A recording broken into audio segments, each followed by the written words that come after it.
হয়, আজি আমাৰ যিটো ডিগবৈ পেঙেৰি বৰডুমচা মহুং যিটো অসম মালা আঁচনিৰ অধীনত যি ৰাস্তা নিৰ্মাণ হৈ আছে, এই ৰাস্তাটোৰ কণ্ট্ৰেক্টৰ হৈছে ভাস্কৰ গোস্বামী আৰু মতলবুদ্দিন আহমেদ। আৰু এই ৰাস্তাটো নিৰ্মাণৰ ক্ষেত্ৰত আৰম্ভণিৰ পৰা বিভিন্ন বিসংগতি হৈছিলে, যাৰ কাৰণে আজি আমাৰ কেইদিনমানৰ আগত আমাৰ যুৱ সমাজৰ তৰফৰ পৰা, ৰাইজৰ তৰফৰ পৰা জিলা আয়ুক্ত মহোদয়ক ইয়াক অভিযোগ দাখিল কৰা হৈছিলে যে এই ৰাস্তাটো বিভিন্ন বিসংগতিৰে নিৰ্মাণ হৈছে, একেবাৰে নিম্নমানৰ সামগ্ৰী ব্যৱহাৰ কৰি নিৰ্মাণ কৰিছে ৰাস্তাটো, যাৰ কাৰণে জিলা আয়ুক্ত মহোদয়ক আমি ৰাইজে আৰু যুৱ মৰ্চাই, যুৱ সমাজে তেওঁলোকক অভিযোগ দাখিল কৰিছিলে। আজি দিনটোত জিলা আয়ুক্তৰ মহোদয়ৰ জৰিয়তে ডিগবৈৰ CDC বাইদেউ লগত PWD বিভাগৰ ডিগবৈৰ SDO আমাৰ বিনোদ চৌবে ডাঙৰীয়া আৰু PWD বিভাগৰ কেইবাগৰাকীও উচ্চ স্তৰৰ বিষয়ববীয়া আহি আজি এই ৰাস্তাটো ইনস্পেকশ্যন কৰে, নিৰীক্ষণ কৰে। তাত এই ৰাস্তাটো নিৰীক্ষণ কৰাৰ লগে লগে, ইনস্পেকশ্যন কৰাৰ লগে লগে ৰাস্তাটোৰ বিভিন্ন বিসংগতি যি আছে, বিশেষকৈ কালভাৰ্ট নিৰ্মাণ কৰাৰ ক্ষেত্ৰত 8 mm ৰোড দি তেওঁলোকে নিৰ্মাণ কৰিছে, চেণ্ড গ্ৰেভেল দি ঢালাই কৰিছে কালভাৰ্ট। এই যি আমাৰ ইনস্পেকশ্যন আৰম্ভ হোৱাৰ লগে লগে আজিৰ দিনটোত ভাস্কৰ গোস্বামী ডাঙৰীয়াও আহিছিল।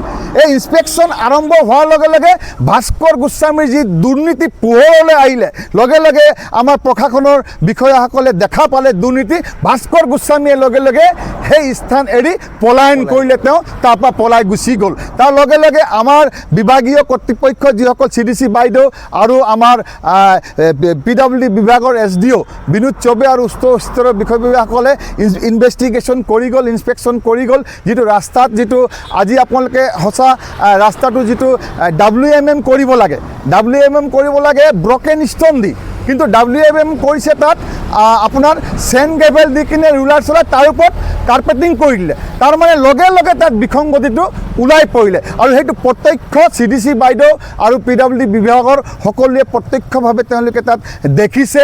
8 mm ৰোড দেখিছে, আমাৰ WMM চেণ্ড গ্ৰেভেল দি কৰা দেখিছে, ব্ৰকেন পাথৰ দিয়া নাই দেখিছে।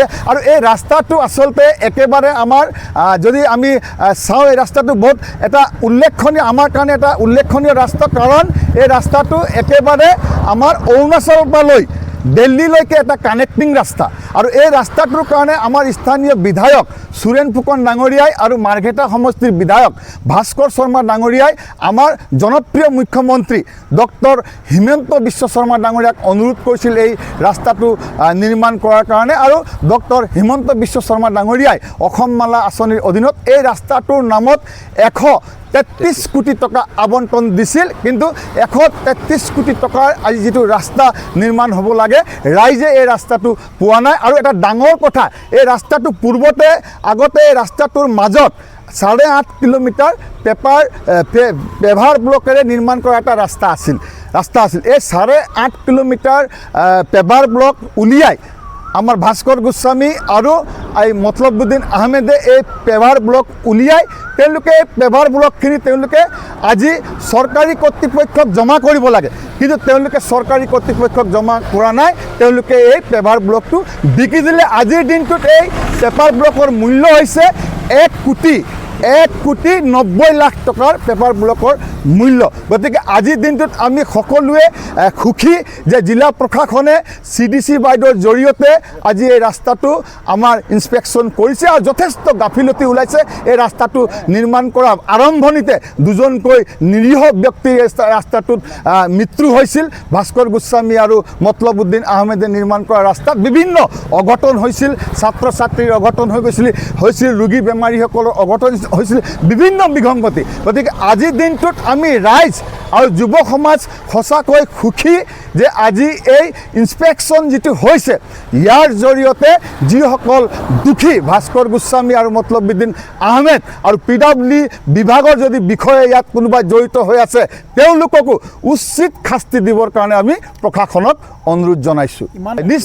নিশ্চয় আজি তেওঁ আছিল ইয়াত, আজি বিনোদ চৌবে তেওঁৰ নাম হয় ডিগবৈ আমাৰ এই PWD বিভাগৰ তেওঁ SDO, গতিকে তেওঁ আছিল। তেওঁ কিন্তু কৈছে যে আমি নথকা সময়ত এইখিনি কিছুমান কাম তেওঁলোকে হয়তো কৰিছে, কিন্তু আমি ইয়াৰ ওপৰত ব্যৱস্থা ল'ম বুলি বিনোদ চৌবে ডাঙৰীয়াই কৈছে।